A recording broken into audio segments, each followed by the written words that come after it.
Chapter 10. Release. They flipped a coin, and for the third time in his life, James ended up sharing a bedroom with Kyle. Another flip earned Kyle the top bunk. It wasn't the end of the world, but James was used to the comfy double bed in his room on campus and hated having his feet dangling over the sides and the way the springs creaked whenever Kyle changed position. At least it was better than sharing with Lauren, who snored like a pig. It was Saturday morning. James was still buried under the covers at 10 o'clock when he got woken up by Kyle jumping off his bunk and heading down the hall to take a shower. Deciding it was time to haul himself up, James threw off his duvet and gave himself a good scratch as he pottered across to the window in his boxers. He pulled back the curtain. "Holy crap!" James spluttered as he looked down and saw half a dozen people standing on the tiny square of lawn at the front of the house. They all held polystyrene cups, and a few had cameras strung around their necks. "Kyle, get out here!" James yelled. "What?" Kyle yelled back. "I'm getting in the shower." James leaned out into the hallway. "Screw that, Kyle. There's millions of journalists standing on our front lawn. What are we supposed to do?" Wearing a hand towel around his waist and covered in beads of water, Kyle disbelievingly hopped up to the leaded window and peeked between the curtains. Someone must have told them Ryan's coming out today. "Well, duh," James said. "What are we going to do about it?" "Don't panic," Kyle answered. "I've been on missions where the press are involved before." "Aren't we supposed to keep our faces out of the media, though?" James asked. "I mean, what was the name of that kid who got his face on the front page of all the papers? His Cherub career was burned. There was no way they could send him undercover after that." Kyle nodded. "Jacob Rich. But that was years before my time. Apparently, he was working on some threat to blow up one of the young royals. The 14-year-old princess falls off her horse in front of 200 photographers, and the idiot runs across to pick her up off the ground. She pecks him on the cheek as a thank you. Next day, his face is on the front page of all the papers, claiming that he's her first love. So what if that happens to us? Wear a baseball cap and point your head down. If anyone's taking pictures, stay in the background. But I wouldn't sweat it. Quinn's a long way short of royalty. He'll be lucky if he can get his mug on page 16. "Guess you're right," James nodded. "Have you seen Lauren around?" Kyle shook his head. "She must have gone into Bristol with Zara. They're meeting Ryan at the station." "You fancy a fry-up?" James asked. Kyle nodded. "We haven't got any eggs, but I think there's veggie sausages and tofu in the fridge." "Oh, bloody hell," James moaned, screwing up his face in disgust. "I can't hack this vegetarian muck. You know, someone like you, who's a bit on the porky side, would probably benefit from being a veggie. Besides, you scoffed enough of Zara's vegetable lasagna last night." James shrugged. "Well, yeah, Zara's cooking's really improved since we were in Luton. But still could have done with a garnish. Like a nice 12-ounce steak or something." Kyle cooked a late breakfast of veggie sausages, mushrooms, and fried bread, while James took a shower. The boys were mopping their plates when Zara pulled up, blasting her horn to clear the reporters off the driveway. As Lauren and Zara moved furtively around the far side of the car and grabbed a box of books and a large sports bag out of the back, Ryan Quinn emerged triumphantly through the sliding door on the passenger side. He raised both arms and gave victory signs, an exuberant gesture that was rewarded with a salute from half a dozen flash guns. A haggard-looking reporter stuck a tape recorder in his face. "Ryan, are you happy to be out of prison?" "Very happy indeed," Ryan said with a slight shake of the head, indicating that he thought it was a stupid question.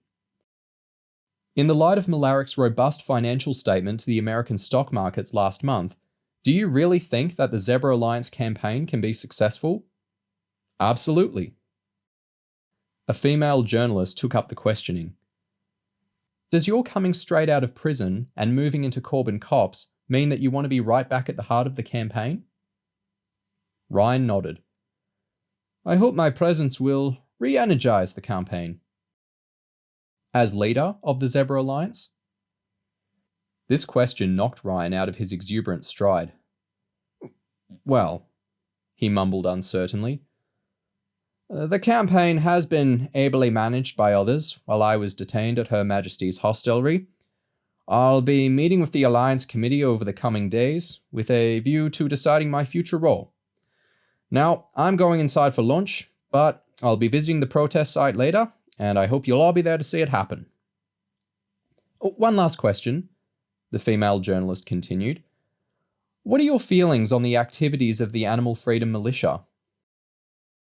I condemn all acts of violence towards any species, including humans. Do you think the AFM has damaged your campaign? If there's been any setback, it will be a short-term one. 100 years ago, most people believed that it was right for a father or teacher to beat a child who misbehaved. 100 years from now, I believe that people will feel equally repulsed about the idea of enslaving, torturing, and brutally killing animals for food, clothing, or scientific experiments. Quinn had a childish grin across his face as he stepped into the hallway and pushed open the front door. Hello, boys, he said, looking at James and Kyle. It sure feels good being back in the heart of things. Despite Ryan's plea for the journalists to stay, they'd got the photo and quotes they'd come for and had no intention of spending any more time than they had to hanging around Corbin Copse. Expected nowt else, Ryan said bitterly as he peered through the living room nets at the deserted driveway. The lazy buggers. Can't even hang around an extra half hour. We should still head up to the protest site, Zara said. I called my contact with the local cops. There's always a fair crowd up there on the weekends, and I want the kids getting stuck in amongst the protesters as soon as possible. Sure, we're going up there. Ryan nodded as he pushed home the last piece of a sandwich Lauren had made for him. I've already arranged to meet Madeline Lang. She's the one who's running the Alliance now, isn't she? Lauren asked. Ryan nodded. Young, fiery, and utterly bloody hopeless. The kids had read a ton of flattering press reports on Lang and were surprised to hear that Ryan held her in contempt. I didn't realize you had a problem with her, Zara said. Nice hair, looks good in a photograph, Ryan sneered. That's why the press is in love with her. But she doesn't understand how to focus a campaign, or keep the momentum going. I've spoken to a few people, and it looks like we'll have to go root and branch and rebuild this whole fight against Malaric from scratch.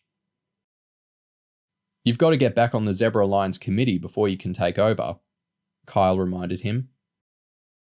Ryan wagged his finger confidently. Don't you worry, laddie. I was playing politics when you weren't even a glint in your mother's eye. I'll be back running the show before you know it. As Ryan said this, he grabbed his army's surplus jacket off the sofa and headed for the front door. Are yous all coming or not? He asked excitedly. The shortcut to the Malarica laboratory took Ryan, Zara, and the three youngsters across a field of long grass.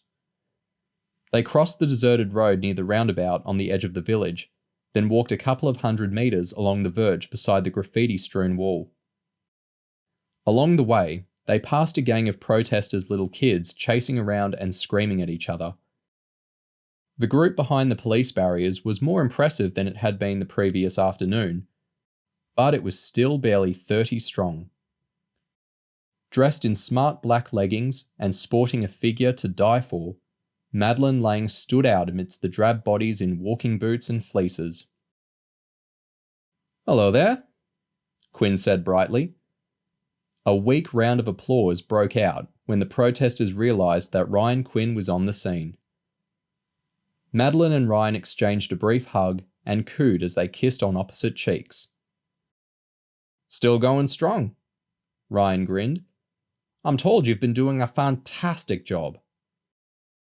Madeline was flattered by the lie.